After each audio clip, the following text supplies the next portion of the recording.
Hi friends, ಎಲ್ರಿಗೂ ಹೊಸ ವಿಡಿಯೋಗೆ ಸ್ವಾಗತ. ನಿನ್ನೆಯ ಮ್ಯಾಚ್ ನ್ಯೂಜಿಲೆಂಡ್ ವರ್ಸಸ್ ಪಾಕಿಸ್ತಾನ ಹಾಗೆ ನ್ಯೂಜಿಲೆಂಡ್ ಮ್ಯಾಚ್ ಮಳೆಯಿಂದಾಗಿ ರದ್ದಾದ ನಂತರ ಪಾಕ್ ಆಟಗಾರರು ಏನೆಲ್ಲ ಹೇಳಿಕೆ ಕೊಟ್ಟರು ಸಂಪೂರ್ಣ ಮಾಹಿತಿ ತಿಳ್ಕೊಂಡು ಬರೋಣ. ಅದಕ್ಕಿಂತ ಮುಂಚೆ ನೀವು ಕೂಡ ಒಬ್ಬ ಭಾರತ ಟೀಮ್ನ ಅಭಿಮಾನಿಯಾಗಿದ್ದರೆ ಈಗಲೇ ನಮ್ಮ ಚಾನಲ್ನ ಸಬ್ಸ್ಕ್ರೈಬ್ ಮಾಡ್ಕೊಳ್ಳಿ, ಹಾಗೆ ಪಕ್ಕದಲ್ಲಿರೋ ಬೆಲ್ ಐಕಾನ್ ಮೇಲೆ ಆಲ್ ಅಂತ ಕ್ಲಿಕ್ ಮಾಡ್ಕೊಳ್ಳಿ. ನಾವು ಯಾವುದೇ ಹೊಸ ವಿಡಿಯೋ ಅಪ್ಲೋಡ್ ಮಾಡಿದರೂ ಮೊದಲು ನಿಮಗೆ ನೋಟಿಫಿಕೇಶನ್ ಬರುತ್ತೆ.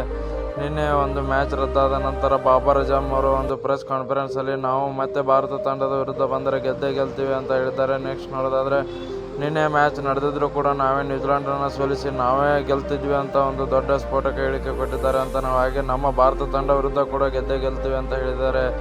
ಏನಂದರೆ, ಅಭಿಷೇಕ್ ಶರ್ಮಾ ಅವ್ರನ್ನ ನಾವು ಒಂದು ಪ್ಲ್ಯಾನ್ ಮಾಡ್ಕೊಂಡು ಬಂದಿದ್ವಿ, ಯಾವ ಥರ ಔಟ್ ತೆಗಿಬೇಕಂತ ಹೇಳಿ ಅದೇ ಥರ ತೆಗೆದಿದ್ದೀವಿ. ನಾವು ಕಳೆದ ಮ್ಯಾಚಲ್ಲಿ ಸೋತಿದ್ದೀವಿ, ಬಟ್ ಮತ್ತೆ ನೆಕ್ಸ್ಟ್ ನಾವು ಭಾರತ ತಂಡದ ವಿರುದ್ಧ ಆಡೋಕ್ಕೆ ಬಂದರೆ ಒಂದು ಗೆದ್ದೇ ಗೆಲ್ತೀವಿ ಅಂತ ಹೇಳಿದ್ದಾರೆ. ನೋಡೋಣ ಯಾವ ಥರ ಆಡ್ತಾರೆ ಅಂತ ಹೇಳಿ. ವಿಡಿಯೋ ಇಷ್ಟ ಆಗಿದ್ದರೆ ಲೈಕ್ ಮಾಡಿ, ಶೇರ್ ಮಾಡಿ, ಸಬ್ಸ್ಕ್ರೈಬ್ ಮಾಡ್ಕೊಳ್ಳಿ. ಬಟ್ ಒಂದು ಮಾತಲ್ಲೇ ಜಾಸ್ತಿ ಅಂತಲೇ ಹೇಳ್ಬೋದು, ಪಾಕಿಸ್ತಾನ ಅವರು ಕೆಲಸ ಕಡಿಮೆ ಮಾತು ಜಾಸ್ತಿ ಅಂತಲೇ ಹೇಳ್ಬೋದು, ಬರೀ ಎಲ್ಲರನ್ನೂ ಒಂದು ಹೀಯಾಳಿಸೋದು ಅಂತಲೇ ಹೇಳ್ಬೋದು. ವಿಡಿಯೋ ಇಷ್ಟ ಆಗಿದ್ದರೆ